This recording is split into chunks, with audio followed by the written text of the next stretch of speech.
Labdien, draugi! Vēlos parunāt par situācijām, kad uzņēmumi varētu veltīt krietni mazāku laiku digitālā mārketinga stratēģijas izstrādē. Vai vispār neizstrādāt digitālā mārketinga stratēģiju.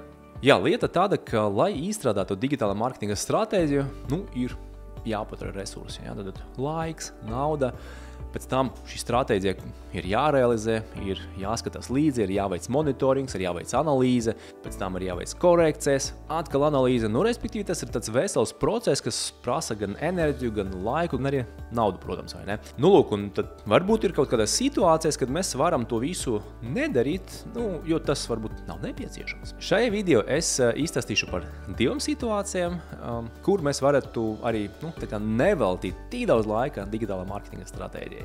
Pirmā situācija ir, kad uzņēmums izmanto tikai vienu reklāmas kanālu.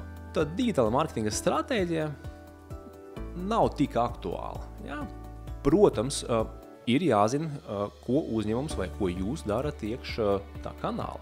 Tad, kā jūs pārvaldat kampaņas, kā jūs sasniedzat rezultātu, kāds jums ir plāns. Un tad tālāk tam visam ir jāpaliek, vai ne? Bet tas ir iekš viena kanāla.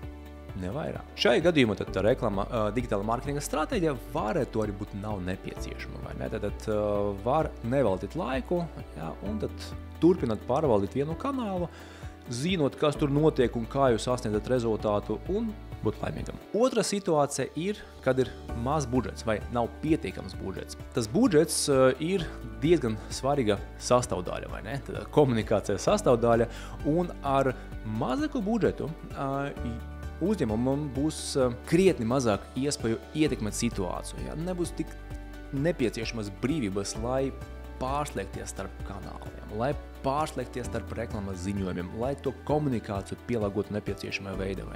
Tad, kas notiks, ja ir nepietiekams vai maz budžets, var izveidot un izstrādāt, protams, digitāla mārketinga stratēģiju, bet tad ar mazāko budžetu nebūs iespējas realizēt šo stratēģiju, nebūs iespējas ietekmēt situāciju, tāpēc, ka budžets ir pa mazu, vai ne? Gribētos, protams, izdarīt šeit vairāk, šeit savādāk, bet līdzekļi būs pa īsu, un tad tas viss neko nebeigsies, vai ne? Tas arī nedos savu rezultātu. Līdz ar to, kad ir nepietiekams reklāmas budžets, tā digitālā mārketinga stratēģija ir zem jautājuma zīmes, vai ne? Jautājumu, ko nozīmē nepietiekams reklāmas budžets, es šajā video atstāšu bez atbildes, jo viss atkarīgs no situācijas. Kāds ir tirgus? Vai tirgus ir liels vai mazāks?